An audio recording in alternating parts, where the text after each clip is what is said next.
Respected all parents and all my dear students, very good morning all of you. Students, today we will read a new chapter, chapter number 8 in civics, and the name of the chapter is Markets Around Us. So all these students, before starting the chapter, I just hope that you all are doing your writing and learning work sincerely. So students, in this chapter we will read about markets that are around us. हम उन markets के बारे में पढ़ेंगे जो कि हमारे घर के आसपास हैं, जो कि चारों ओर हैं. स्टूडेंट्स, जैसा कि आप सभी जानते हैं कि हमारी जो बेसिक नीड्स होती हैं वो बहुत सारी होती हैं. अगर हम एक लंबी लिस्ट बनाएं कि हमें कौन कौन सी चीज़ों की ज़रूरत है, तो आप सभी जानते हैं कि वो लिस्ट बहुत ज़्यादा लंबी हो जाएगी. तो क्या होता है, उन सभी ज़रूरत का सामान लाने के लिए हमें मार्केट भी जाना पड़ता है. मार्केट में अलग अलग शॉप्स होती हैं. हम कई बार मॉल्स में जाते हैं, कई शॉपिंग कॉम्प्लेक्स में जाते हैं, या कई बार हम वीकली मार्केट्स में जाते हैं. तो हमारी जो भी ज़रूरतें हैं, जो भी सामान होता है, ऐसा नहीं है कि पर्टिकुलर एक ही जगह होती है जहाँ पर हम जाते हैं या जहाँ से हमें सामान मिलता है. मार्केट्स अलग अलग तरह के होते हैं, अलग अलग बायर्स होते हैं, अलग अलग सेलर्स होते हैं, उनकी जो प्रॉब्लम्स हैं वो भी अलग अलग होती हैं. तो ये चैप्टर स्टूडेंट्स उसी चीज़ से रिलेटेड है कि खरीदार जो होते हैं, जो बेचने वाले होते हैं, वो जो बायर्स का प्रोसेस है वो उनका क्या प्रोसेस होता है चीज़ों को खरीदने का, सेलर्स का चीज़ों को सेल करने का क्या प्रोसेस होता है, और इन लोगों को आपस में कौन कौन सी प्रॉब्लम्स को फेस करना होता है. तो इन्हीं सब चीज़ों के बारे में ये चैप्टर है. This chapter is going to be very interesting for you. So all these friends, first of all we will read about weekly market. Weekly market का मतलब होता है बच्चों, जैसा कि नाम से ही पता चल रहा है, सप्ताह में एक दिन लगने वाला मार्केट. वीकली मार्केट में जो भी सेलर्स होते हैं ना बच्चों, उनकी कोई पर्टिकुलर शॉप नहीं होती. वो एक जगह पर बैठते हैं, सामान को फैलाते हैं, सामान को बेचते हैं. जैसे ही शाम होती है, अपना जो भी सामान है वो पैक करते हैं और घर चले जाते हैं. अगले दिन वो किसी और जगह पर उन सामानों को बेचते हैं. तो इनकी कोई एक फिक्स जगह नहीं होती, कोई परमानेंट शॉप नहीं होती. आज ये एक जगह पर सामान बेच रहे हैं तो कल दूसरी जगह पर सामान बेचते हैं. वीकली मार्केट में जो भी सामान बेचा जाता है वो मोस्टली ब्रांडेड जो भी सामान होता है उनके मुकाबले चीपर रेट्स में अवेलेबल होता है. सेकेंड है बच्चों, शॉप्स इन द नेबरहुड. आप लोगों ने भी देखा होगा, आप लोगों के आस पड़ोस में बहुत सारी शॉप्स होती हैं. तो आस पड़ोस में शॉप्स में सामान लेने का एक फ़ायदा होता है कि मान लीजिए कभी कोई इमरजेंसी है और हमारे पास पैसे नहीं है, तो हम उनसे जान पहचान के आधार पर उधार में भी सामान ले सकते हैं. तो हमारे आसपास जो शॉप्स होती हैं वो परमानेंट भी होती है या टेम्पररी भी होती है. जैसे कि आप लोगों ने देखा होगा, जो वेंडर्स होते हैं, फ्रूट वेंडर्स हैं, जो वेजिटेबल की स्टॉल्स लगी होती है, तो वो परमानेंट नहीं होती. तो जो नेबरहुड में शॉप्स हैं वो परमानेंट भी होती हैं और टेम्पररी टाइप्स में भी होती है, जो कि रोड साइड लगाई जाती हैं. थर्ड है बच्चों, शॉपिंग कॉम्प्लेक्स, जो कि इन दिनों बहुत ज़्यादा देखने को मिलता है. आप लोगों ने भी देखा होगा, अर्बन एरियाज में बहुत बड़ी बिल्डिंग होती है जो कि बिल्कुल एयर कंडीशन होती है, जहाँ पर अलग अलग स्टोरी बिल्डिंग्स में अलग अलग प्रकार के शॉप्स होते हैं. सारे सामान मिलते हैं, ब्रांडेड भी होते हैं, नॉन ब्रांडेड भी होते हैं. तो बच्चों, मॉल में जाके, शॉपिंग कॉम्प्लेक्स में जाके क्या होता है, एक बार अगर पर्सन को कुछ भी ज़रूरत का सामान है, चाहे वो ग्रॉसरी हो या कुछ भी हो, छोटी से छोटी ज़रूरतों का सामान भी मोस्टली शॉपिंग कॉम्प्लेक्स में अवेलेबल होता है. तो ये तीन वो मार्केट है बच्चों जिनके बारे में आज हम पढ़ेंगे. Weekly market, shops in the neighbourhood और शॉपिंग कॉम्प्लेक्स के बारे में. तो बच्चों, इन तीनों पॉइंट के बारे में, इन तीनों मार्केट्स के बारे में हम ई बुक के थ्रू डिस्कस करेंगे. So all these friends, now I am going to present ebook before you. You just have to notice all the points. So all these friends, now we will read about chain of markets. अलग अलग markets में क्या link होता है, क्या connection होता है, इसके बारे में अब हम डिस्कस करेंगे. In the previous sections you have read about different markets from where we buy goods. इससे पहले के सेक्शंस में आप लोगों ने अलग अलग मार्केट्स के बारे में पढ़ा होगा जहाँ से हम सामान खरीदते हैं. From where do you think shop owners procure their goods, यानी आप लोगों के दिमाग में भी ये ख्याल आता होगा कि जो शॉप ओनर्स हैं वो ये सामान कहाँ से लाते हैं, किस तरह से वो प्रोड्यूस करते हैं. Goods are produce in factories. ये जो सामान है वो फैक्ट्रीज में प्रोड्यूस होता है.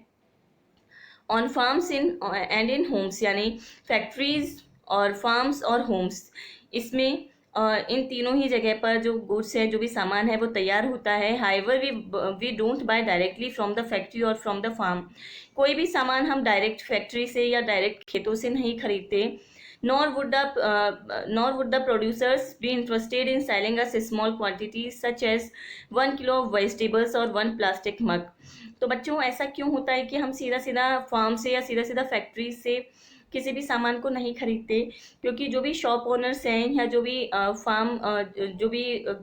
जो फार्मर्स हैं वो हमें कम क्वांटिटी में कोई भी सामान नहीं देते। जैसे मान लीजिए अगर हमें 1 किलो वेजिटेबल चाहिए तो उसके लिए हम सीधा सीधा फार्म में नहीं जाएंगे, या हमें 1 प्लास्टिक मग चाहिए तो हम फैक्ट्री में नहीं जाएंगे, क्योंकि फैक्ट्रीज और फार्मर्स जो होते हैं ये हमें कम क्वांटिटीज में सामान नहीं देते। The people in between the producer and the final consumer at the traders, यानी देखिए ये जो प्रोड्यूसर हैं, फाइनल कंज्यूमर है और ट्रेडर्स हैं, इनके आपस में इन सबके बीच में काफ़ी लिंक होता है। The wholesale trader first by goods in large quantity, जो होलसेल ट्रेडर होते हैं, होलसेल के जो व्यापारी होते हैं वो बड़ी संख्या में सामान खरीदते हैं। For example the vegetable wholesale trader will not buy a few kilos of vegetable. तो बच्चों एग्जाम्पल के लिए जो सब्जी वाला होता है, वेजिटेबल होलसेल ट्रेडर है, वो केवल कुछ किलो ही सब्जियां नहीं खरीदता, but will buy in large lots of 25 to 100 kilos, बल्कि वो सब्जियां 25 से 100 किलो तक की क्वांटिटी में खरीदता है। These will then be sold to other traders, और उसके बाद जब वो जो होलसेल ट्रेडर्स हैं ये 25 to 100 किलोज का सामान खरीद लेते हैं, उसके बाद ये जो सामान है वो दूसरे व्यापारियों के पास बेचा जाता है। In these markets buying and selling takes place between traders, तो इन मार्केट्स में बाइंग एंड सेलिंग, ये जो खरीदना और बेचना होता है, ये इनके बीच में ये जो प्रोसेस है वो चलता रहता है। It is through these links of traders that goods reach far away places, तो बच्चों इन्हीं व्यापारियों के थ्रू ये जो सामान है वो दूर दूर तक पहुंचता है। The trader who finally sells this to the consumer is the retailer, जो व्यापारी, the trader who finally sells, यानी जो व्यापारी ये जो भी सामान है फाइनली जो कंज्यूमर को बेचते हैं उन्हें रिटेलर कहा जाता है। जो लास्ट में जो कंज्यूमर तक पहुंचाते हैं सामान को वो होता है retailer. This could be a trader in a weekly market, और रिटेलर कोई भी हो सकते हैं, वो वीकली मार्केट के ट्रेडर भी हो सकते हैं, हॉकर हमारे नेबरहुड में आस पड़ोस में जो हॉकर होते हैं वो भी हो सकते हैं, या शॉपिंग जो भी कॉम्प्लेक्स है वहाँ की कोई शॉप भी हो सकती है। We can understand this with the help of the following examples, तो हम इसे फॉलोइंग एग्जाम्पल से समझ सकते हैं। Every city has areas for wholesale markets, यानी हर सिटी में होलसेल मार्केट के लिए एरिया बना हुआ होता है। This is where goods first reach and are then supply to other traders, तो इन होलसेल मार्केट में सबसे पहले सामान पहुंचाया जाता है और उसके बाद फिर वो दूसरे जो ट्रेडर हैं, दूसरे जो व्यापारी हैं उन तक पहुंचता है। The road side hawker whom you read about earlier would have purchased a large quantity, जो रोड साइड हॉकर जिनके बारे में आप पढ़ चुके हैं वो लार्ज क्वांटिटी में सामान परचेज करते हैं। Of plastic items from a wholesale trader in the town, यानी वो जो भी सामान परचेज करते हैं वो किसी भी तरह का हो सकता है। तो जो भी रिटेलर होते हैं जो हम तक सामान पहुंचाते हैं वो बड़ी संख्या में सामानों को परचेज करते हैं। He in turn might have bought these from another even bigger wholesale trader in the city.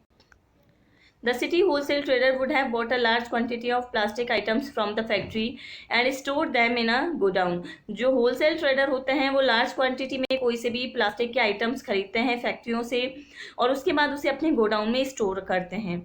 In this way a chain of market is setup, और इस तरह से ये जो मार्केट का जो चेन है वो बना हुआ होता है। When we purchase we may not be aware of the chain of markets through which these goods travel before they reach us. तो जब भी हम कोई सामान परचेज करते हैं तो हम उसकी जो चेन है, जो मार्केट्स की जो चेन है उससे हम परिचित नहीं होते, जिसके कारण कोई भी सामान हम तक पहुंचता है। तो मार्केट की चेन कैसे हुई बच्चों, मैं आपको वापस से समझाती हूँ। मान लीजिए कोई भी चीज़ है, मान लीजिए जैसे मैं गेहूं का लेती हूँ, गेहूं खेतों में तैयार होता है, उसके बाद ये जो किसान वगैरह होते हैं ये इन गेहूं को कलेक्ट करके बोरियों में भरते हैं और उसके बाद ये फैक्ट्रीज तक पहुंचाते हैं। फैक्ट्रीज में इन गेहूं के अलग अलग आइटम्स बनते हैं, बिस्किट्स बनते हैं, ब्रेड बनते हैं। तो उसके बाद जब ये तैयार हो जाते हैं उसके बाद फिर इन्हें जो भी होलसेलर्स है वो खरीदते हैं। होलसेलर्स के बाद जो रिटेलर्स हैं, जो हम जिनसे हम सामान परचेज करते हैं वो खरीदते हैं। तो इस तरह से बच्चों ये जो मार्केट्स हैं इनके आपस में एक चेन बनी हुई होती है। Markets everywhere. So far we have seen different marketplaces where people buy and sell a variety of goods and services. तो हमने बहुत सारे मार्केट प्लेसेस देखे हैं जहाँ पर लोग अलग अलग सामानों को खरीदते हैं, बेचते हैं। All these markets are in a specific locality and work in a particular manner and time. ये जो भी सभी मार्केट्स हैं वो स्पेसिफिक लोकेलिटी में होते हैं, बने हुए होते हैं और ये एक अलग ही तरीके के मतलब इनकी जो टाइमिंग है, इनका जो वर्क है वो बिल्कुल पर्टिकुलर होता है. However, it is not always necessary that one has to go to the market to purchase goods. तो बच्चों, किसी भी पर्सन के लिए ज़रूरी नहीं कि वो मार्केट ही जाकर सामान को खरीदे.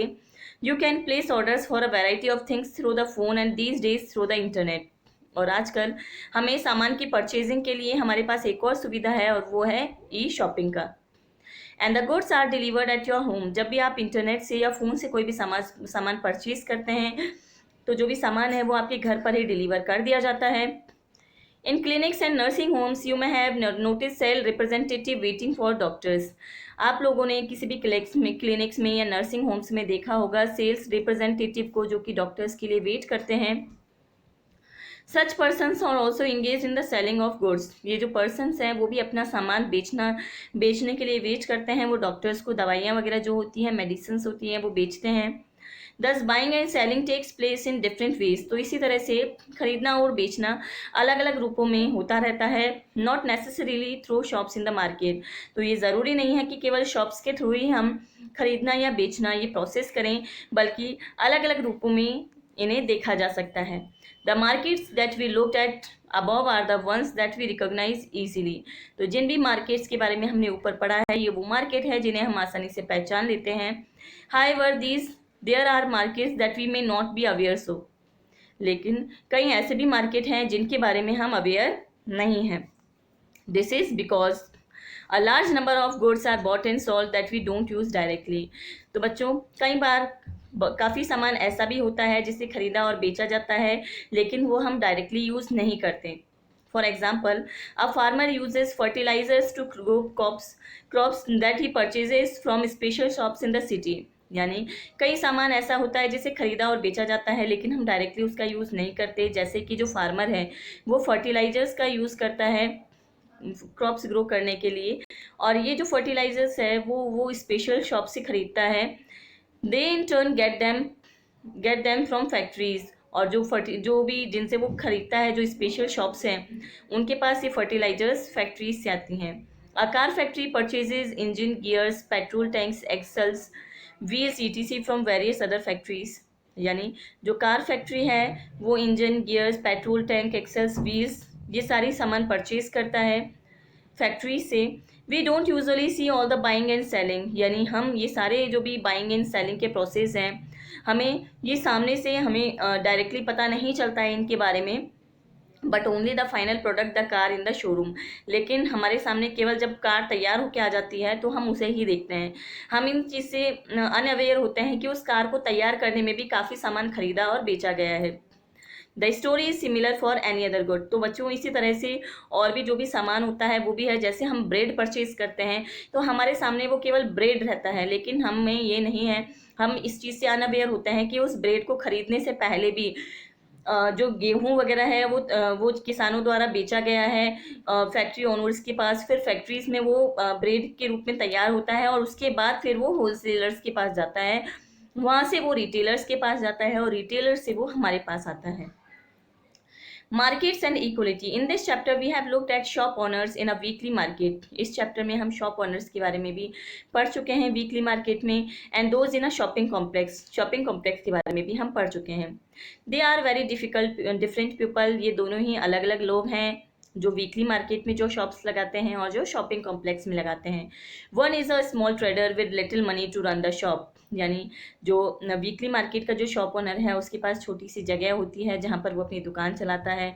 और दूसरी तरफ whereas the other is able to spend a lot of money to set up the shop. जो शॉपिंग कॉम्प्लेक्स में जो शॉप होती है उसका जो ओनर है उसके पास काफ़ी ज़्यादा मनी होता है जिसे वो उस दुकान पर खर्च करता है. They also earn unequal amount. तो यानी उनका जो अमाउंट है अर्निंग का वो भी अनइक्वल होता है. The weekly market trader earns little compare to the profit of a regular shop owner in a shopping complex. Weekly market का जो ट्रेडर है उसका प्रॉफिट बहुत कम होता है बजाय शॉपिंग कॉम्प्लेक्स के ओनर का. Similarly buyers are differently placed. तो बच्चों, उसी तरह से जो बायर्स हैं, जो खरीदार हैं, वो भी अलग अलग रूपों में होते हैं. There are many who are not able to afford the cheapest of goods while others are by busy shopping in malls. कई लोग ऐसे होते हैं, कई खरीदार ऐसे होते हैं जो सस्ते से सस्ता सामान भी नहीं खरीद पाते और कई खरीदार ऐसे होते हैं जो शॉपिंग मॉल के महंगे महंगे सामान भी खरीद लेते हैं. Thus, whether we can be buyers or sellers in these different market depends among other things on the money that we have.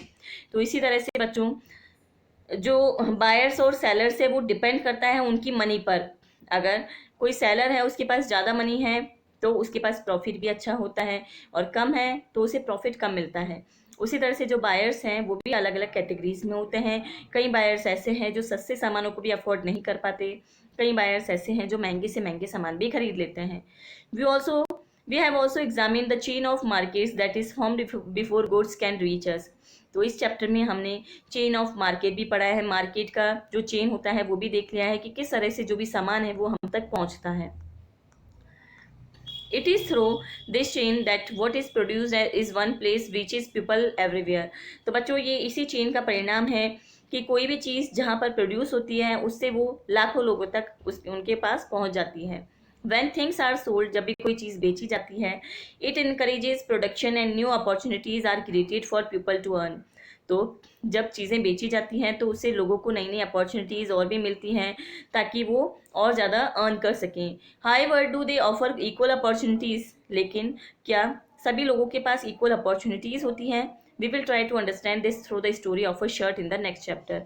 तो इसके बारे में क्या सभी लोगों को अर्निंग की इक्वल अपॉर्चुनिटी होती है, सभी लोग बराबर अर्न कर सकते हैं? इसके बारे में बच्चों हम नेक्स्ट चैप्टर में डिस्कस करेंगे। नेक्स्ट चैप्टर में हम एक शर्ट का एग्जांपल देखेंगे कि किस तरह से एक जो शर्ट होती है, सिंपल सी जो शर्ट होती है, उसे तैयार करने में कितने लोग लगे होते हैं, उन सभी का प्रॉफिट कितना कितना होता है। इसके बारे में हम नेक्स्ट चैप्टर में डिस्कस करेंगे। So all these friends, here our chapter has been ended. You just have to watch the video carefully. If you have any doubt, then you can ask me after this video.